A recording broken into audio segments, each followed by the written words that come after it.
quiero comenzar contando la situación de un adolescente que era alumno de la escuela bíblica.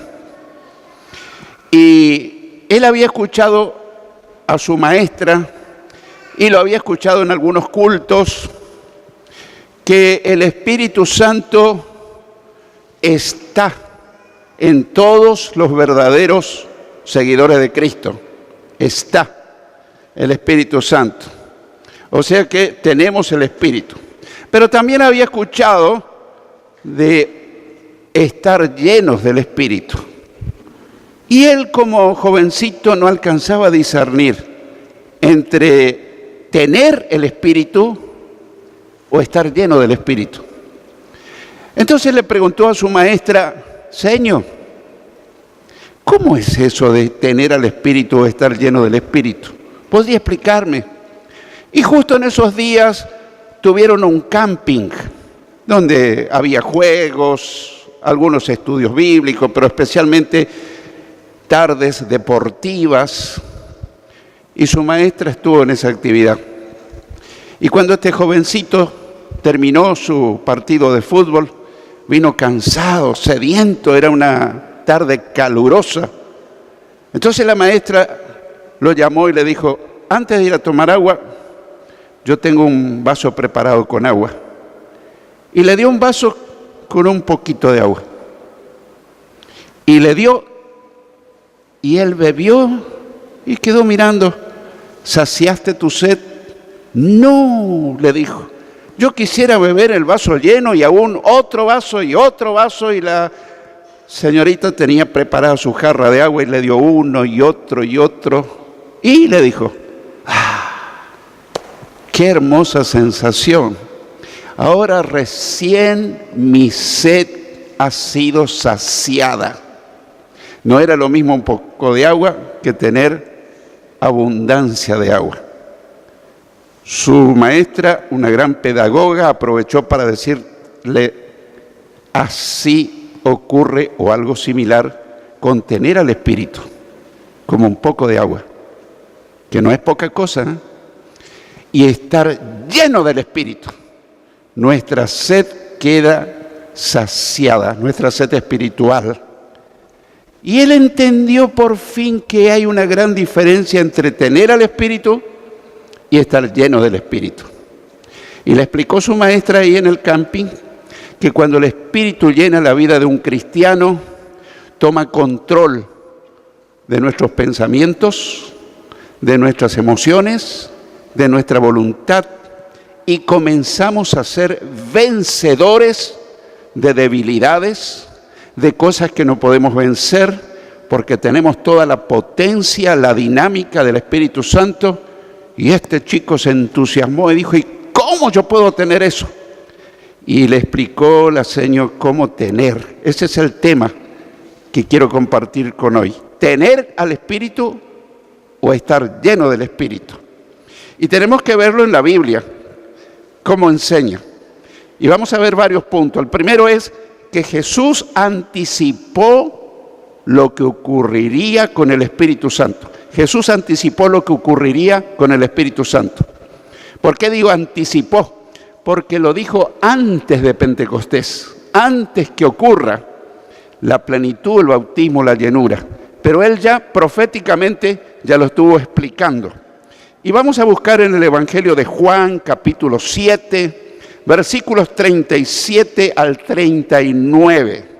Estoy usando la Reina Valera contemporánea.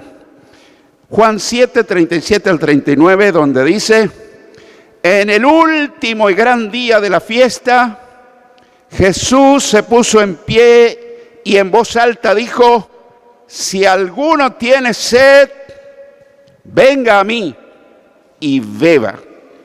Del interior del que cree en mí correrán ríos de agua viva, como dice la Escritura. Jesús se refería al Espíritu que recibirían los que creyeran en Él. El Espíritu aún no había venido porque Jesús aún no había sido glorificado.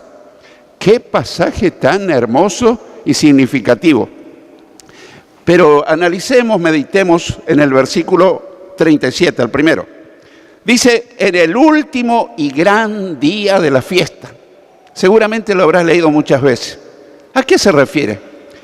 Era el último día de la fiesta de los tabernáculos, el día octavo, el último día. Una celebración judía de los judíos que celebraban la fiesta de los tabernáculos. Y en esa ocasión, en ese día, un sacerdote iba al estanque de Siloé. Habrás leído también en los evangelios el estanque de Siloé, y traía al templo en un cántaro agua y lo derramaba en la base del altar como una ofrenda. ¿Entendemos? Iba un sacerdote al estanque de Siloé y en un cántaro traía agua, iba al templo y lo derramaba al pie del altar. Y en ese preciso momento, tomando la idea de que ahí se estaba derramando agua del estanque de Siloé, Jesús se puso en medio y en voz alta dijo, si alguno tiene sed, venga a mí y beba. Fue preciso el momento, aprovechando que todos los concurrentes estaban mirando el agua que se derramaba. Él no era el agua del estanque de Betesda, ni remotamente. Él era el agua viva que descendió del cielo para que cada uno de sus seguidores saciemos nuestra sed, sed del alma, sed del espíritu, sed interior. Quizás a veces te sentiste con un malestar, algo que no tenés explicación. Todo parece que está en orden, pero dentro nuestro hay como una sed, y no sabemos qué es sed espiritual, de la plenitud de la presencia de Jesús a través del Espíritu Santo. Jesús dijo a la samaritana, ¿recordás la escena? Cualquiera que bebiere de esta agua, el agua del pozo donde él estaba allí con la samaritana, volverá a tener sed. Pero el que bebiere del agua que yo le daré, no tendrá sed jamás, sino que el agua que yo le daré será en él una fuente de agua que salte para vida eterna. Acá está hablando de una fuente. ¿Qué es una fuente? Es un lugar donde brota el agua a raudales y no hay límites. Pueden venir todos los sedientos a beber de ese manantial. Eso es la llenura. Eso es la presencia gloriosa del Espíritu llenando la vida de un creyente que, aparte de saciar mi sed, también me alcanza el agua para dar a los sedientos que me rodean. Y ese agua espiritual es Jesucristo mismo, llenando nuestra vida, saciando nuestra sed, dándonos esperanza, fe, fortaleza y todo lo que necesitamos. Pero te diste cuenta que había algunas condiciones. Primero, tener sed espiritual. No hay nada más aburrido que beber agua cuando no tenés sed. Dicen los médicos que hay que beber 1 litro, 2. A mí me cuesta mucho beber agua. No estoy acostumbrado, me quiero acostumbrar a tomar agua. Hace poco tuve que tomar 4 litros de agua. ¿Sabes lo que me costó? Y yo concluyo, no hay nada más aburrido que tomar agua cuando no tenés sed. ¿Sí o no? ¿Estamos de acuerdo? Para uno ser lleno del agua espiritual, tiene que estar sediento. ¿Qué es un sediento? Un necesitado, uno que busca, uno que con desesperación dice, yo quiero, yo necesito esa agua. No tengo espíritu de conformismo, de religiosidad. Yo sin esa agua que sacie y llene mi vida, no estoy conforme, la buscaré. Y Jesús te dice, en mí la vas a encontrar, porque yo he venido para llenar tu vida de agua de vida eterna. Y esta noche está en medio nuestro, y yo le doy la bienvenida. Dije noche siendo mañana, pero bueno, igual vale. La primera condición es tener sed espiritual. La segunda condición es venir a Jesús, venga a mí. A veces uno puede venir al culto, está bien que vengamos a los cultos, pero no venimos a Jesús. Puede ser que estemos de espectadores, cantando, escuchando, pero no hemos logrado tener un encuentro con el Señor. ¿Y cuándo se produce? Cuando vos lo desees. Él dice: al que a mí viene no lo echo fuera. Y esta mañana está al lado tuyo, frente a vos, y dice: si esta mañana me abrís la puerta de tu corazón, de tu mente, y decís: yo necesito la llenura de tu espíritu, en ese momento va a empezar a fluir ese manantial y va a empezar a llenar tu alma, tu espíritu, todo tu ser interior. Y te puedo asegurar que esta va a ser una mañana memorable. No vas a regresar a casa como viniste. Yo no digo que viniste mal ni sediento, pero yo quisiera que Jesús esta mañana me llene con su agua de vida eterna, porque la necesito para vivir, porque este mundo es un desierto árido. Es un desierto donde necesitamos beber del agua de Jesús. Y la tercera condición es beber el agua. Así que repasando, tener sed espiritual, venir a Jesús y beber el agua espiritual. ¿Y cómo se hace eso? Bueno, si nunca alguien lo hizo, primero es invitar a Jesús a entrar a su vida. Mucha gente dice: pastor, yo creo en Jesús. Y le digo: pero ¿lo recibiste en su corazón? Yo no entiendo cómo es eso. Yo siempre creí en Jesús, creí en su historia. Bueno, una cosa es creer en un medicamento. Otra cosa es tenerlo, ese medicamento, en mi torrente sanguíneo porque yo lo recibí, lo tomé, ya sea en una cápsula, ya sea en un líquido, lo que sea. Cuando uno invita a Jesús a vivir en uno, el Espíritu Santo entra. Eso no es la plenitud, esa es la presencia o el sello del Espíritu. Es recibirlo en el corazón como Salvador y Señor, confesándole todo pecado. Pero además querer más y más de Él. ¿Te acordás de aquel viejo himno que dice: yo quiero más y más de Cristo? ¿Te animás a cantarlo? Yo quiero más de su poder. Yo quiero más de su presencia. Yo quiero más y más de Él. Tal vez se hizo automático eso en nuestra mente, pero ese breve coro tiene un tremendo significado. Es pedir el agua, es pedir la llenura, es pedir la presencia. En el versículo 38 del pasaje que dimos lectura dice: del interior del que cree en mí correrán ríos de agua viva, como dice la Escritura. No se trata de un poco de agua, se trata de ríos. Y yo cuando pienso en el río Paraná no estoy pensando en un vaso de agua. ¿Qué diferencia, no es cierto? Es un caudaloso río que alcanza para todos los sedientos. Es inagotable. Y yo mismo le puedo dar de beber cuando encuentro un sediento. No que yo sea la fuente, Jesús es la fuente, pero yo le puedo decir: en Jesús vas a encontrar agua, agua de vida, agua de esperanza, agua espiritual. ¿Querés probarlo? ¿Cómo se hace? Y ahí mismo le hago la oración del penitente y le digo: recibí a Jesús, y él invita a Jesús, pide perdón por sus pecados, y ahí mismo su rostro cambia al instante porque el agua de vida comenzó a circular en su alma, en su mente, en su corazón. No todavía la plenitud, pero la presencia de Cristo. En el versículo 39 dice que Jesús se refería al Espíritu que recibirían los que creyeran en Él, los que creyeran en Él. ¿Por qué hablaba futuro? Porque esto era una profecía. El Espíritu aún no había venido porque Jesús aún no había sido glorificado. Desde el Antiguo Testamento el Espíritu se movía en el pueblo de Dios, en los profetas. Pero nunca había venido a radicarse, a quedarse. Pero a partir de Pentecostés el Espíritu vino a quedarse, no para vivir en el templo, sino para vivir en el templo de tu corazón y en el mío. Esto es algo tremendamente impactante, que el Espíritu de Dios venga a vivir en este ser humano limitado.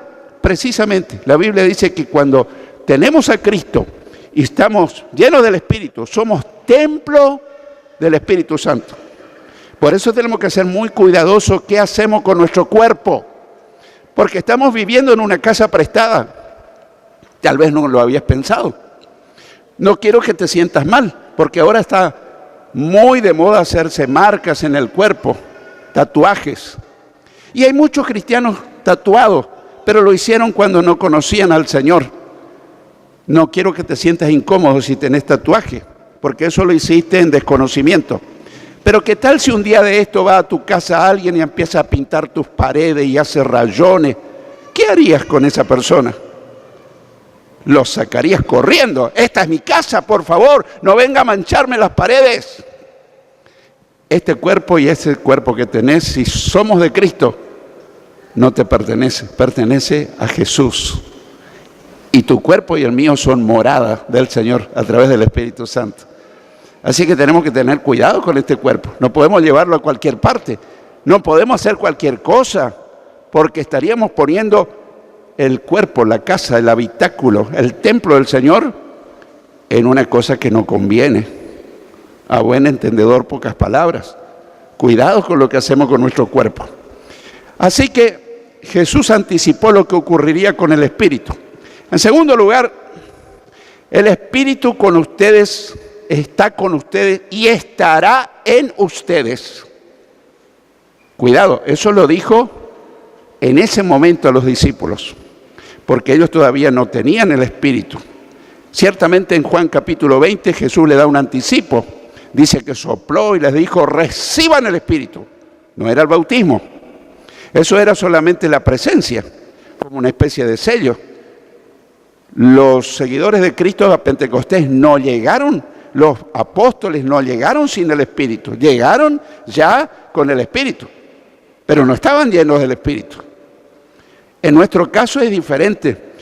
Más adelante lo vamos a ver. No hace falta que Jesús sople para que tengamos la presencia del Espíritu. Hay otra cosa que enseña la Biblia. Así que el Espíritu con ustedes y estará en ustedes. En Juan 14, 15 al 17, Jesús dice, si me aman, obedezcan mis mandamientos. Y yo rogaré al Padre y Él les dará otro consolador para que esté con ustedes para siempre. Es decir, el Espíritu de verdad, el cual el mundo no puede recibir porque no lo ve ni lo conoce, pero ustedes lo conocen porque permanece con ustedes y estará en ustedes. Eso le decía a los discípulos de ese momento, cuando todavía Él tuvo que soplar para que recibieran el adelanto. En el versículo 15 Jesús dice, si me aman, obedezcan mis mandamientos.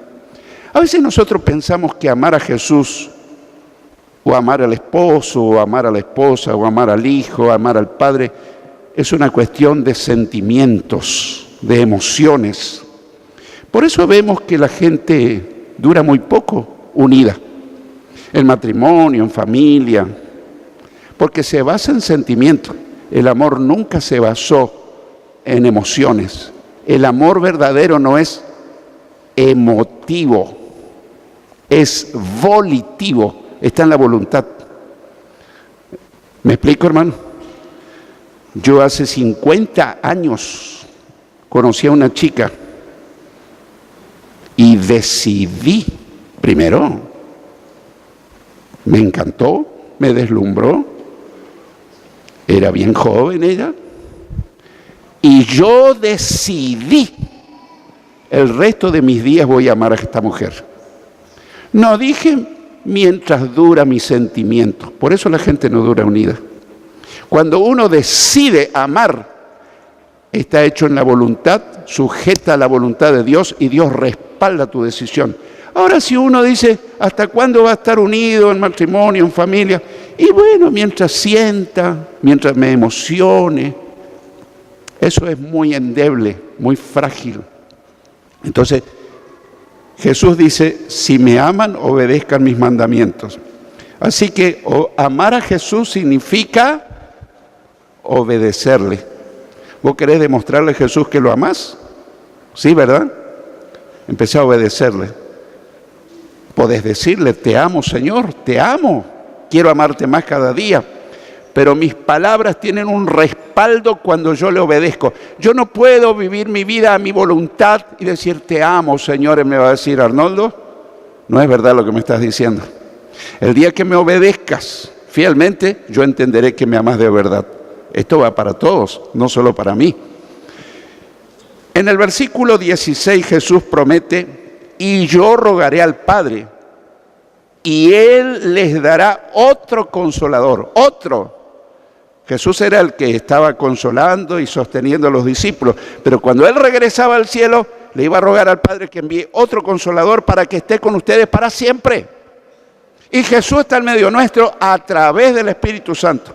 En el 17, versículo 17, aclara que se refería al Espíritu de verdad, al cual el mundo, cuando dice mundo, no se refiere al planeta, se refiere a la gente que no conoce a Jesús, o que tal vez es cristiana nominalmente, de nombre, pero no tiene una relación íntima con el Señor.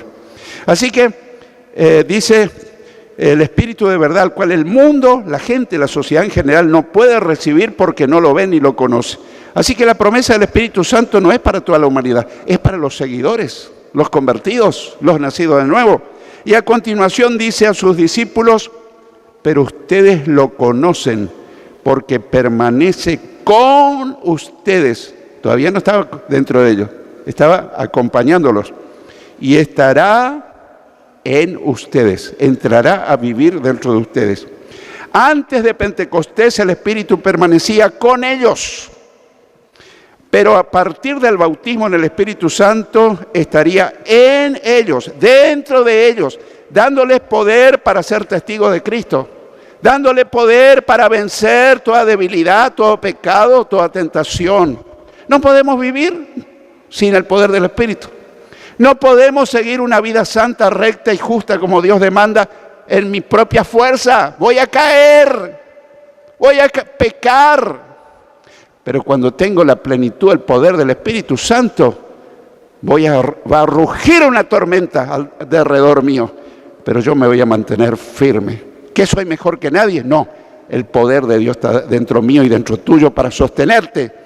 No vas a caer en pecado, vas a vivir una vida recta, vas a vivir una vida que realmente da gusto vivirla y Dios te va a recompensar. Ese es el secreto de un cristianismo de éxito. Ese poder lo necesitamos ahora más que nunca para cumplir la misión que el Señor nos encarga. En tercer lugar, el sello o presencia del Espíritu viene al creer. El sello o presencia del Espíritu viene al creer. Te aclaro que sello es una expresión simbólica. No viene Jesús y te pone un sello, un tatuaje. No. Sellar quiere decir que a partir de ese momento somos propiedad del Señor.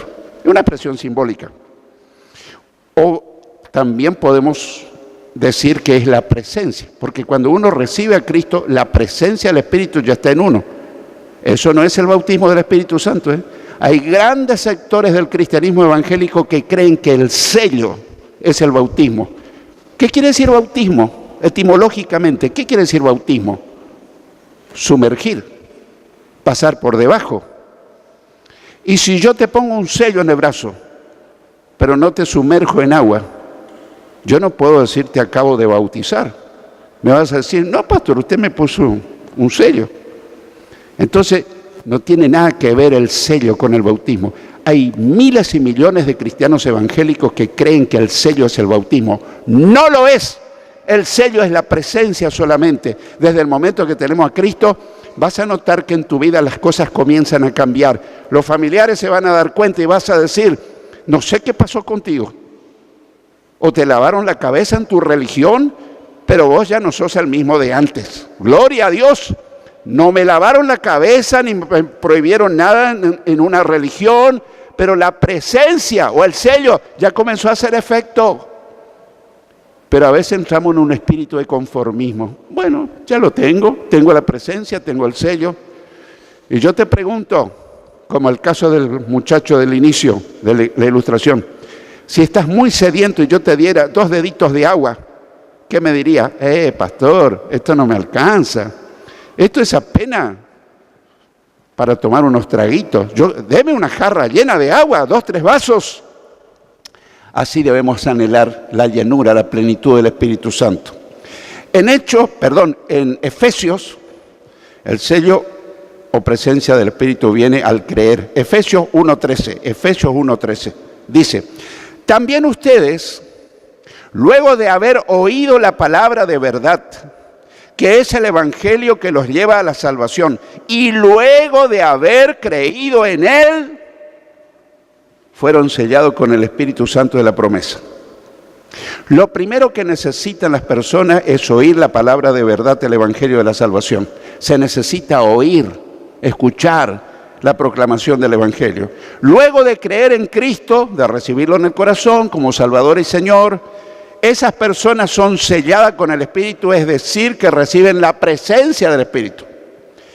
Ese sello o presencia del Espíritu, reitero, no es el bautismo o llenura del Espíritu Santo. Pastor, ¿no somos salvos? Sí, si tenemos a Cristo somos salvos. Pero ¿para qué es la llenura o el bautismo? Para tener poder, para vencer tentaciones, pecados, dificultades, y para poder, sobre todas las cosas, dar testimonio de aquel que murió y resucitó por mí y por vos también. Y que a veces nos quedamos muy cortos porque no me animo, porque no tengo fuerza, pero cuando el Espíritu te llena, fluye por tu boca palabras que ni vos creés que vas a decir. El Espíritu se hace cargo de tu persona y comienza a hablar usando tu vida. El sello o presencia del Espíritu viene al creer. El sello o presencia del Espíritu viene al creer, al recibir a Cristo. El bautismo o llenura del Espíritu viene al buscarlo. ¿No buscas? No lo tenés. Lo buscas y te llena. El bautismo en el Espíritu no es para ser salvo, es para servirle, para vivir en victoria, para que nada te tumbe, para que seas vencedor, para que puedas vencer todo lo que no podés vencer con tu fuerza humana. La plenitud, el bautismo del Espíritu te sostiene, te da fuerza, te da poder, te da unción. Y la gente cree que sos un superhombre, una supermujer. Nada que ver, sos tan débil como los demás, pero dentro tuyo la presencia gloriosa del Espíritu te ayuda a salir siempre de victoria en victoria, de victoria en victoria. ¡Aleluya!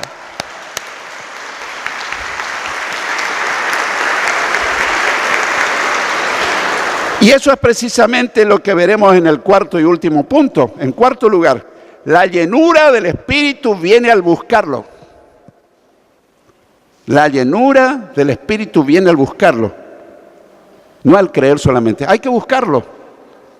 Y yo lo busco. ¿Hasta qué punto lo buscas? Si lo buscamos con alma y vida, lo vamos a encontrar. Dios dice: y me buscarán y me encontrarán, porque me buscarán de todo corazón. No podemos algo tan valioso, tan caro, esperar. Y yo digo, a veces hay jóvenes que pasan cuando se ora por la llenura, la plenitud, el bautismo del Espíritu Santo, y pasan y están así. No lo van a recibir nunca. Y esperan que el que ora por ellos, ahí grite, patalee, le ponga las manos, gima, Señor, bautizale, y él. Si vos te sentaras a una mesa y te pusieran una exquisita comida y vos estás frente al plato, o no le gusta la comida, o está inapetente, o está enfermo. Yo cuando me ponen una exquisita comida delante, salí del camino. A todos nos pasa lo mismo, ¿sí o no? Bueno, hermano, tenemos que buscar con alma y vida, con ansia. En Efesios 5, versículos 15 primero, y después 17 y 18. Versículo 15 primero. Efesios 5, 15. Por tanto, cuidado con su manera de vivir. No vivan ya como necios, sino como sabios. 17. No sean pues insensatos. Procuren entender cuál es la voluntad del Señor. 18. No se emborrachen con vino, lo cual lleva al desenfreno, más bien, llénense del Espíritu. ¡Qué tremendo desafío! El versículo dice, por tanto, cuidado con su manera de vivir. ¿Tiene que ver algo, pastor? Y si yo estoy embarrado en pecado y paso para recibir la plenitud del Espíritu, el Espíritu está buscando templos limpios, está buscando gente santa. La Iglesia de Dios cree que previo a la llenura del bautismo se necesita santificar nuestra vida. ¿Qué es santificar? Renunciar a todo pecado, reconocer mis debilidades, pedirle perdón a Dios. ¿Y Dios qué hace? Te limpia y te deja blanco como la nieve. Pero no estoy hablando de remordimiento de conciencia, cuidado. Porque el remordimiento de conciencia, ¡ay, me duele por lo que hice! Perdóname, Señor. Y al otro día, hago lo mismo. Se repite la historia, perdóname, Señor. Y al otro día, hago lo mismo. Arrepentimiento es un cambio de mente. Lo hice, me asquea lo que hice. No lo voy a hacer nunca jamás con la ayuda del Señor. ¿Y respalda a Dios esa decisión? Sí. Si la tomás en tu propia fuerza no tiene valor. Pero si la tomás en el nombre de Jesús, Él respalda tu decisión. Y van a surgir tentaciones como la de José frente a la mujer de Potifar. Y no va a caer. ¿Por qué? Porque Dios respalda tu decisión de ser un santo, una santa, camino al cielo. ¿Te alegra la noticia esa? Es desafiante, obviamente. Cuando vos vas a la feria, al mercado, supermercado, al shopping, podés comprar baratijas, pero no te sirven de mucho. Las cosas buenas cuestan mucho. Pastor, ¿y no es gratis el Espíritu Santo? Es gratis, es un regalo. Pero cuesta mucho en el sentido yo tengo que llevar una vida consagrada, una vida santa. Yo tengo que buscarlo en santidad, en consagración, en oración, en gemir, en oración, en llanto, buscarlo. Ellos tuvieron que buscar 10 días. Y aunque no lo dice la Biblia, estoy seguro que se habrán confesado sus ofensas el uno al otro, pedido perdón. Al menos eso pasó conmigo. En aquellos lejanos días donde yo buscaba sin saber que había esa experiencia, empecé a ayunar, y si me acordaba que hacía un tiempo no había sido muy amable con alguien, me iba y le decía, fulano, yo tal fecha no fui amable con vos. Pero yo ni me acuerdo, Arnoldo, de eso, pero yo me acuerdo, Dios me hizo acordar. ¿Y qué querés que hagamos? Yo te vengo a pedir perdón. Yo necesito que me perdones. Sí, te perdono, libre estoy. Y hacía con uno, con otro. ¿Qué estaba yo preparando sin saber lo que ocurriría? El poder que viene del cielo. Era una iglesia no pentecostal. Nunca me habían enseñado eso. Pero Dios estaba demandando de mí santidad, rectitud, consagración, para después llenar mi vida con el poder del Espíritu Santo del bautismo. Yo estaba en una iglesia no pentecostal, así que yo no sabía casi nada de eso, nada prácticamente. Por tanto, cuidado con su manera de vivir. No vivan ya como los necios, sino como sabios, dice el 15. Es decir, que necesitamos consagrarnos, santificarnos, no vivir como necios, sino como sabios. El 17 dice, no sean pues insensatos, procuren entender cuál es la voluntad del Señor. Y el 18 es crucial, es muy significativo. No se emborrachen con vino, lo cual lleva al desenfreno. Tenemos que entender esto, porque hay mucha mala interpretación. Está hablando de ser un borracho, un adicto. No dice que los que beben un poco de vino no entrarán al reino de los cielos. No estoy motivando a que tomes. Si vos sos abstemio, seguí así. Pero hay muchos legalistas que dicen, ¿vos tomás vino? ¿Y qué? Quiero que me entiendas. No te estoy sugiriendo andar y tomar vino. Pero la Biblia dice, los borrachos no heredarán el reino de Dios. Entonces, hermano, una cosa es ser un borracho, un adicto. Pero ¿por qué la Escritura dice esto? Porque la borrachera lleva al desenfreno, a actuar como un tonto. El borracho nunca camina derecho. Fíjate en un borracho.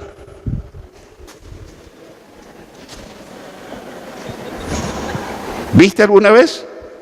¿Estuviste alguna vez borracho? Yo confieso con vergüenza que en mi adolescencia, antes de ser creyente, en una de nuestras travesuras juveniles en la escuela secundaria me desafiaron a tomar todo un litro de vermú, creo que era, sin sano. Y como no era bebedor, yo no era bebedor, ¿sabes lo que me pasó después? Perdí el conocimiento, caí. No sabía que eso hacía mal. Nunca fui adicto a eso. Pero, ¿qué quiere decir la Escritura? Así como el borracho te maneja para mal, cuando estás lleno del Espíritu Santo te va a manejar tu vida para bien.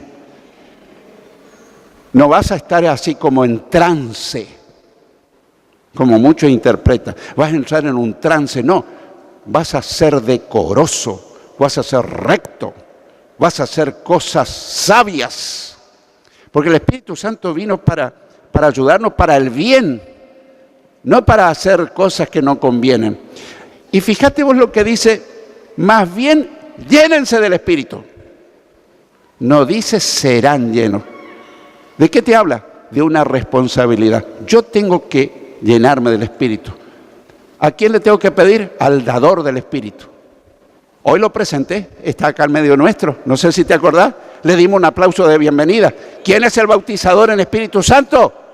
El Señor Jesucristo. El Padre nos bautiza en Espíritu Santo. El Espíritu Santo nos bautiza en Espíritu Santo. Hay una gran confusión de 1 Corintios 12, 13. Anotá y después busca en tu casa. Hay muchos hermanos no pentecostales que dicen, por un mismo Espíritu todos fuimos bautizados en un cuerpo. No está hablando del bautismo en el Espíritu Santo. Está hablando de la introducción en el cuerpo de Cristo cuando uno nace de nuevo. Todo el capítulo no habla de bautismo en Espíritu Santo. Y los no pentecostales dicen, ¿qué es lo que los pentecostales buscan en el bautismo si todos ya estamos bautizados? Lo lamento, pero lo entendiste mal, querido. No existe una exégesis, un estudio minucioso, exegético, del pasaje, del contexto y del texto propiamente dicho. Pero vuelvo a mi tema. Ustedes son responsables de llenarse. Llénense. Y quiero ir concluyendo. Antes de ascender Jesús al cielo, le había encargado a sus discípulos que esperasen la promesa del Padre, la cual les dijo, oyeron de mí. Y yo quiero hacer una aclaración. La mayoría de los cristianos evangélicos creen que el último encargo de Jesús fue la Gran Comisión. Yo le pregunto a los catedráticos, me van a decir, sí, el último encargo de Jesús no fue la Gran Comisión.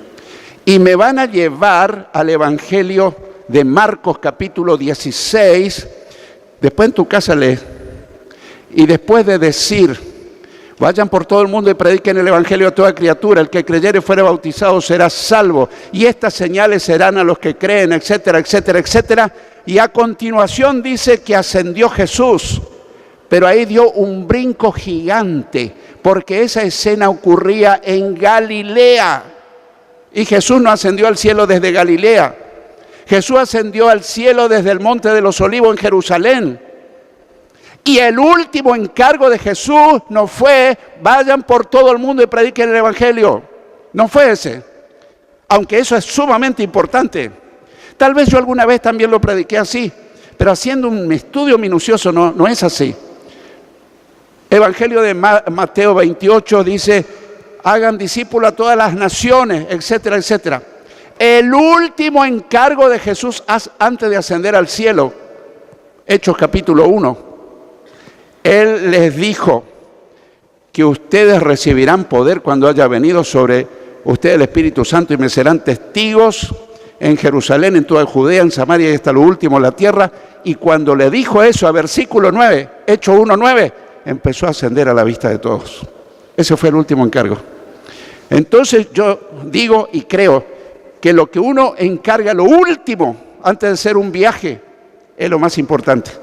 Vos cuando vas a viajar, le encargas a tu esposo, a tu esposa, a tu hijo, a tu padre, a quien quiera. El último encargo es el más importante. El último encargo fue buscar la plenitud del Espíritu Santo. Tal vez te desayunaste con esta información, pero si analizás minuciosamente te encontrarás que eso es así. Entonces yo digo, ¿Cómo buscar? ¿Cómo buscar? En Hechos 1:14 dice cómo buscar.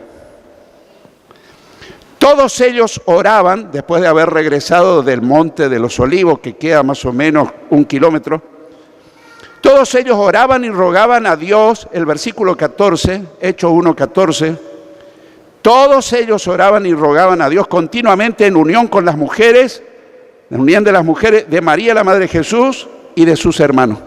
¿Y cuántos días lo buscaron? 10 días. Porque a partir de que Jesús asciende hasta Pentecostés había 10 días. Pentecostés viene de 50, 50 días después de la Pascua. Jesús resucitó y anduvo apareciéndosele a los discípulos como prueba indubitable de que Él había resucitado. Y a los 40 días asciende a la vista de todo al cielo y le envuelve la Shekinah de Dios y lo eleva. Y todos se quedan mirando. Traté de ponerme en la situación de los discípulos. Qué momento dramático. Se le iba el Maestro al cielo, pero iba a venir el otro Consolador. ¿Qué hicieron ellos? Volvieron, subieron al aposento alto y empezaron a buscar, a buscar, a buscar, a buscar. Yo no lo sé si ayunaron o no. Es probable que lo hayan hecho. Yo no sé si se pidieron perdón o no, pero yo lo creo, porque para recibir la plenitud hay que estar bien, hay que buscar, hay que prepararse. Y dice que todos oraban, rogaban a Dios continuamente en unión de las mujeres de María, la Madre de Jesús, y de sus hermanos. Quiero concluir con esto. Hermano querido, si querés ser lleno del Espíritu Santo, tus otras peticiones van a tener que quedar relegadas a un segundo plano. Y la prioridad tuya es día y noche, quiero ser lleno. Me muero si no me llenas. Señor, yo no quiero vivir sin la plenitud, sin el bautismo. Yo lo necesito desesperadamente. Y cuando tengas la experiencia te vas a dar cuenta que de inconverso a convertido hay un cambio radical. Pero de creyente convertido sin bautismo en Espíritu Santo a creyente convertido bautizado en Espíritu Santo, hay una diferencia abismal. Vas a ser un vencedor, vas a ser un victorioso, vas a ser un testigo de Cristo, te van a rugir las más terribles tormentas de familia, de salud, va a ocurrir cualquier cosa, pero vas a permanecer firme, porque dentro tuyo va a estar la presencia gloriosa, la plenitud del Espíritu Santo de Dios. El que tenga oído para oír, oiga lo que la palabra te dice y me dice. Amén, amén, amén.